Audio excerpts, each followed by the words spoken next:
G'day everybody, how you going today? It is so good to see you. I do hope you are super well. It's always a great moment when Tamron releases a new lens. And this is an 11 to 20 millimeter f2.8 for APS-C. How cool is that? And on top of that, it's for the RF mount. What? What's the RF mount doing here? If you look to my right, you can see a brand new Canon R6 II. Why is that here? Well, if you want a full explanation, there's a whole video that has dropped at exactly the same time to explain. But the short version is, it's for the channel. It's for me to be able to understand what are Nikon, Sony, and Canon up to. And the very best way to do that is to actually own their cameras. So yes, I purchased this camera. This allows me to test out this brand new Tamron 11 to 22.8 super exciting lens. For more information, check out that video. And I have to say a big thank you to Blonde Robot here in Australia who have lent me this lens. Very exciting. Of course, I recently made another video, which you should check out up there, which is about the Tamron that came out for the Z and for the E mount at the same time. That's a video that's going really well. People have gotten super excited about it. And thank you, Blonde Robot, for allowing me to hold on to those lenses for a little bit longer so that I can do further analysis. But this video is not about those Tamron lenses. It's about this Tamron lens for the RF mount. Now, of course, 11 to 20, that's very wide. We have to take into account that this is an APS-C lens. And Canon do APS-C slightly different to, well, pretty much everyone else or the regular players. They do it differently to Sony, Fuji, and Nikon.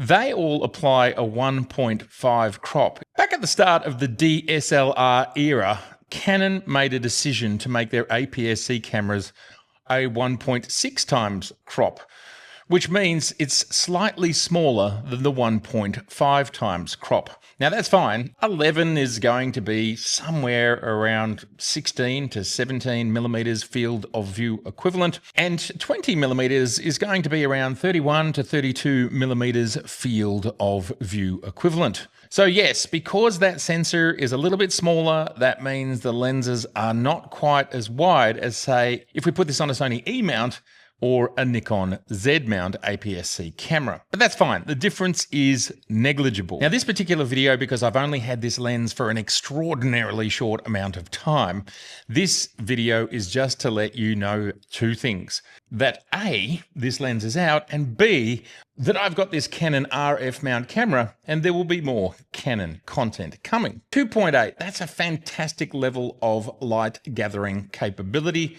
We love it. And that is up there with professional zooms that we've seen for decades. Of course, in the mirrorless era, we are now starting to see zoom lenses that go beyond 2.8. We are seeing 2.0s, as has recently come out from Sony, and we've also seen another lens from Tamron that's a zoom lens and starts at 2.0, and also from Canon. And thus, it's exciting to see lens design along with the mounts, probably these two elements coupled together, allowing for a new ranges, new lines of lenses. Now, this lens does not specifically fit within that category, but I'm sure APS-C lenses are being pushed further by the advent of technology, lens design, along with the mounts that are available in the mirrorless era.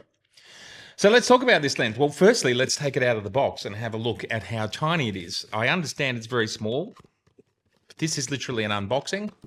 I haven't seen this lens. I haven't touched this lens. And depending on when this video gets out, hopefully I've had a bit of a chance to play with it. I have to say, every Tamron lens that I have shot with, I think we're probably up to 7 in the last 2 years. They've all been absolutely fantastic.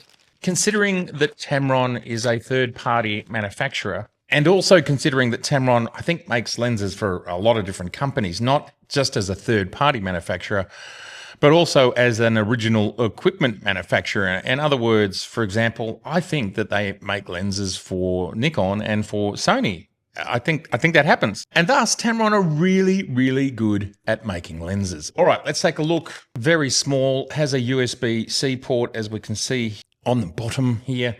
We have a switch that allows us to go between auto and manual focus. There's our zoom ring, very short throw, and the lens does not come out. very much to make that happen. So that's really cool. And we have another ring here at the end, of course, can be used as a focus ring and other things. So 2 rings and 1 switch. That's a pretty simple lens, but I don't think we expect more nor want more from a lens like this. This is a 24 megapixel camera, so we're only going to get around 10 megapixels when we use it for photography because this lens is designed for APS-C cameras. Of course, that camera can have an APS-C crop. Right now, I can't get hold of every Canon camera under the sun. My budget just doesn't stretch that far, but we will still be able to get a sense of what this lens looks like. But of course, in video, no problem at all. Most cameras today have a 4K cropped mode, so we simply put the camera into the 4K cropped mode, and we get still the full advantages of 4K and the full advantages of this lens. Okay, I'm just hiding in the shadows here. We are at 11 millimeters shooting in 4K. So the advantage of the R6 II is, as I said before, we still get 4K whether we are in APS-C or in full frame 35 millimeter. This is 11 mils, but I am only this far away. That is my hand there. Now, if you have a look, this lens will actually focus on my hand, and it just shows how close we can focus. It's a bit of a weird concept, but yes, this is basically an ultra-wide angle macro lens, focusing basically on the lens. Now, of course, we can go to 20 mil. That's what 20 millimeters looks like. It's a bit of a tighter frame, but either way, we're still extraordinarily close. There's my hand on the lens. I'm shaking the lens.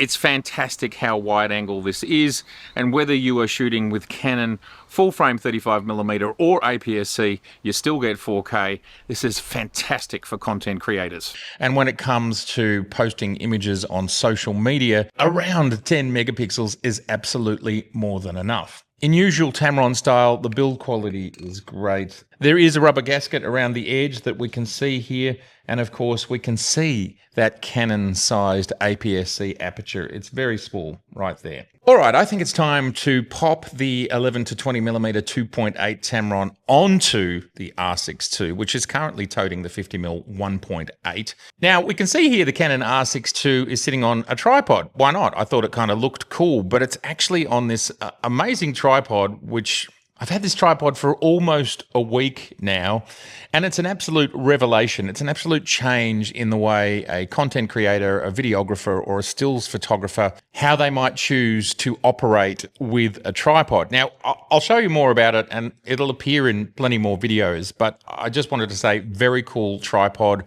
This is the small rig from Potato Jet. It automatically extends and collapses the legs with just the squeeze of a handle here. It's very cool. Anyway, please do go watch the other video that's all about what's going on here. But I've never owned a Canon full frame mirrorless camera. But simple things like how you mount the lens is obviously different. Where's the red dot? Come on, give me the red dot. I don't see a red dot. Now today we're shooting on the gorgeous Z6 III in 5.4K on the amazing, lovely, gorgeous 50mm 1.2. At 2.8 because I just wanted a bit more depth of field, so I had a bit more flexibility as to where I hold this, because if I'm shooting at 1.2 and I hold it here, it'll be out of focus.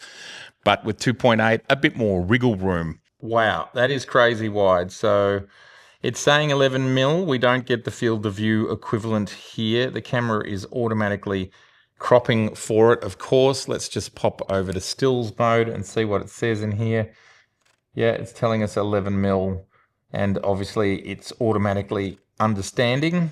Now I just have to jump in here and give us a little bit of background as to why the arrival of this lens is so exciting. The RF mount came out at the same time as the Z mount, 2018. Now at the time, third-party Chinese RF lenses started to trickle out. But within a year or two, Canon said, no, you can't do that, you are infringing. RF owners could only buy Canon RF lenses. In April of 2024, Canon announced that they were going to allow third parties to start making lenses again. So we have both Tamron, yes, here it is. So this is a first. This is really exciting, really important, as well as Sigma are now being allowed to make lenses for the RF mount. Now, the only small caveat at this point in time is those lenses are only allowed to be APS-C. Will we see full frame for Canon? I absolutely hope so. I would love to see Tamron and other brands being able to do that, but there's no word on that yet. This, along with the Sigma, which came out a little bit earlier this year, are the first two official lenses to come out since they were banned third-party lenses. Pretty exciting. This lens is currently $659 US and around $1,000 here in Australia. Now, as I've just received this lens, this video is a first look video, and I will be taking the 11 to 20mm 2.8 out for a full spin. More coming soon on that. But please do let me know, what do you think about a lens like this? An 11 to 20 APS-C lens at 2.8. Would you like to see that on your mount of choice? Z, perhaps?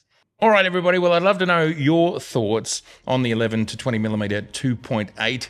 It has been so good to see you, and if this is your first time here, I'd love to see you again, so please do subscribe, please share, and please like. Alrighty, bye for now.